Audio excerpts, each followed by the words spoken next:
Hello friends, welcome back to the funny video guys and my YouTube channel guys. Today friends we are going to talk about guys Samsung phone guys notification history guys. How can we on? Friends we want to on guys Samsung phone guys phone notification history. So how can you on it today friends? I will show you. I will tell you guys. So before starting video friends, first of all go and subscribe the channel guys. Click the bell icon, like the video.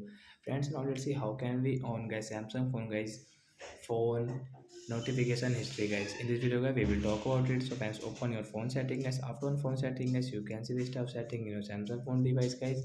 So means you will have to click on guys your phone notification setting guys. Tap here guys.